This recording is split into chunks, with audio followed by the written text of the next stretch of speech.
Check event page you will be publishing with us. At first glance, it's instantly clear if an event is free or paid. Scrolling just a bit further reveals the event title and tagline, followed by 3 clear cards for when, where, and categories. Right above them, you'll find quick action buttons like Interested, Add to my calendar, Share, and Get Ticket. The card with name when shows the event local time and next event date. By default, it is displayed in the event time zone. Visitor can use a time zone switch to see next event date and time in its own time zone. Next, you can see the operating hours, which can be set as a single, double, or even triple shift. The event calendar displays all dates in the event local time zone. But users can also toggle the time zone switch. Users can also check the hours for a specific date by clicking on it. A pop-up appears showing the Schedule tab for that day.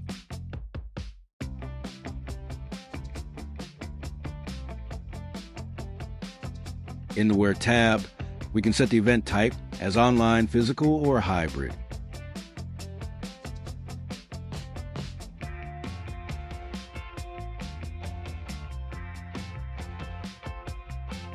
Clicking the Find on Google Maps button opens a new tab showing the exact location based on the address or the end of latitude and longitude coordinates. Moving down, you can see the description section, which you can customize using the rich text editor right inside the dashboard. Next up, we have the image and video galleries. Clicking on any image or video opens a full screen preview for easy browsing.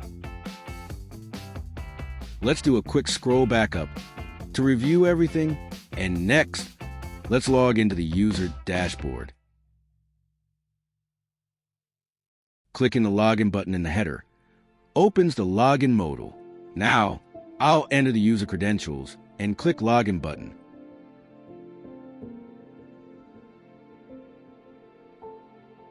Logged in successfully. Now, let's take a look at the dashboard. In the dashboard, we'll expand the Listings menu and click on the Events option. This brings us to the My Events page, displaying our listings, including the active one we just looked at on the front end. On this screen, we can track the next occurrence status and expiry date. We can also see how many users showed interest, total views, and how many times was shared on social media. Now, let's jump into edit mode to see how this listing is configured. As you can see, this page features an active dark mode. Let's switch to light mode just for a look and right back, as I prefer dark. At the top, the listing header displays key details.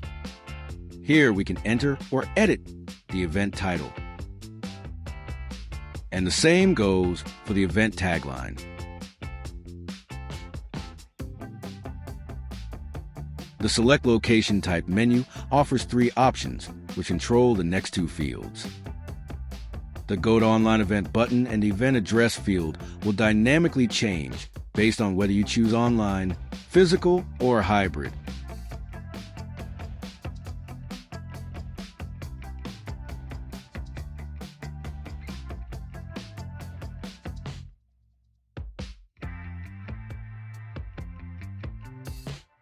Clicking any sidebar link will automatically scroll directly to that section.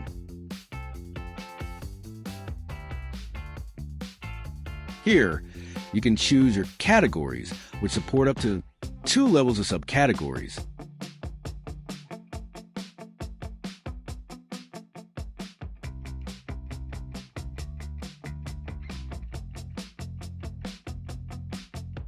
The featured image forms the top section background. Notice the dark gradient overlay, optimized for text readability. As mentioned earlier, the description section features a rich text editor, packed with formatting tools. The gallery section allows you to upload your own images. Currently, there's a maximum limit of 20 images. Here, you can add up to 3, widescreen YouTube links for your long-form video content. In the event calendar section, you first need to select the event time zone. Here is the preview box, which automatically generates a written breakdown of your selection. Now, I'll open the settings options. We also have custom dates, which can be enabled if needed. Then we can select from the enabled options just like this.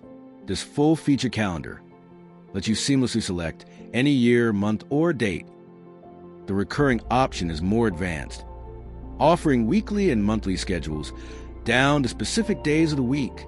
It also features an end recurring on option.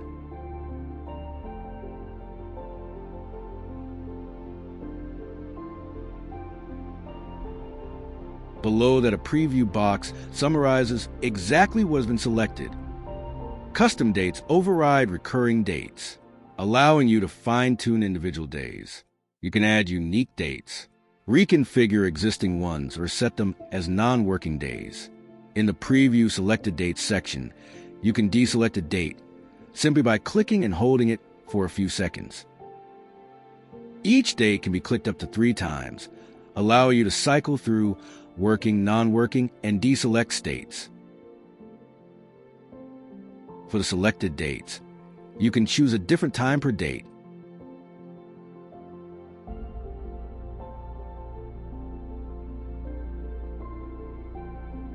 Also, you can apply the same time for all dates.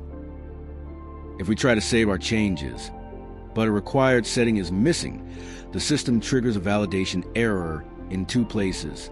First, a global alert appears above the Save button, directing us to the problem. Second, an inline message shows up inside the specific field, clearly explaining what needs to be fixed, so we can fix it and try to save again.